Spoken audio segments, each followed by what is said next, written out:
Ready? Start.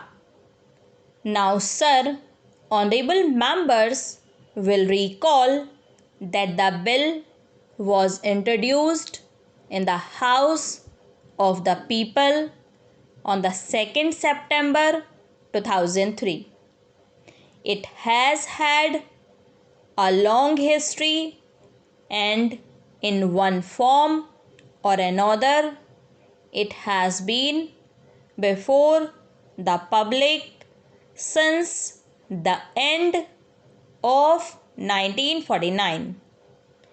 In the statement of objects and reasons, the various stages through which the bill has passed since 1946 have been summarized, and I need not recapitulate on this occasion the circumstances in which the then Government of India took the decision in early 1946 to initiate an inquiry into the reform of our company law. I would remind honorable members that between 1946 and 1948, the entire field of company law was carefully reviewed by two distinguished company lawyers who were appointed to recommend the broad lines on which the present act should be revised. Their recommendations were examined in the then Ministry of Commerce, and certain tentative departmental views which emerged were circulated in a comprehensive memorandum to all recognized trade and industrial associations, bar associations, the high courts, and the state governments. That brought us to the end of 1949. Many representations on this memorandum were duly received from chambers of commerce, trade and industrial associations, state governments, and the general public. At the end of 2000, the Government of India appointed a committee under the chairmanship of Shri Bhava to go into the entire question of the revision of the Companies Act with particular reference to its bearing on the development of trade and industry in this country. This committee examined a large number of witnesses in many parts of the country and submitted its report in March 2002.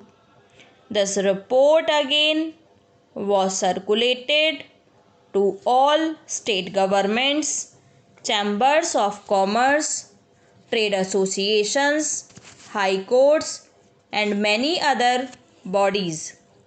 At the same time, a special officer was appointed in the Department of Economic Affairs, Ministry of Finance, to examine the report in the light of the views received from the interested public and to submit proposals to government for the revision of the present act. The bill now before the House is based largely on the recommendations of the Company Law Committee, modified in a few particulars. Honorable members will notice that so far as public relations go, the bill has covered adequate ground. In a measure like the Companies Bill, however, which covers the entire field of the operation of joint stock companies, the limits of consultation and discussion can never be exhausted, and I would like to inform honorable members that although the bill was introduced in Parliament over 7 months ago, our officers have been engaged throughout this period in further studies and informal discussions with the interests concerned, and on occasions I have also participated in such discussions. I have also given some further thought to some of the issues arising out of the bill, and I propose at the appropriate stage to bring before the select committee any changes in the provisions of the bill which seem to me to be worthy of consideration in the light of this further examination.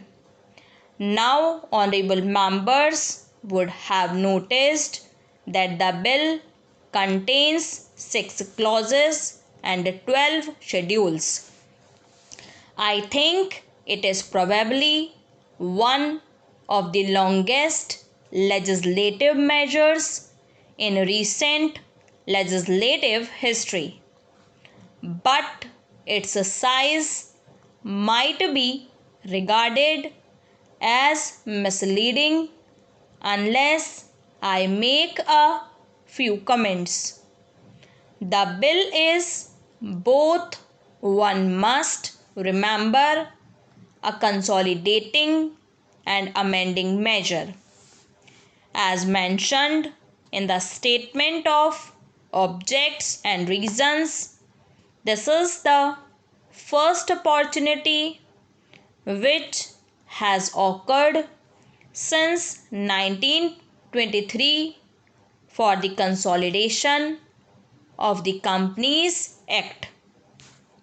Advantage has been taken of this opportunity to redraft several long and complicated sections in the present Act, which has been split up into a large number of clauses. This is the largest single factor accountable for the increase in the number of clauses in the bill. New clauses embodying substantial changes in the present law would hardly constitute more than a small fraction of the bill. I would also draw attention to the structural changes in the bill to which a reference has been made in the statement of objects and reasons. The redraft of the bill and the rearrangement of the existing chapters in the Companies Act in a more logical order have, I think, resulted in a noticeable improvement in the form of the bill, and I hope will facilitate better understanding and appreciation of the scheme. I wish that the Act, which came into effect long ago, was implemented properly. I know that the minister here is very earnest in implementing it, but unfortunately, the colleagues at the state level are disappointing him. Unfortunately, no steps have been taken for trimming or toning up the administration at the state level and at the district level. They have to be taken immediately.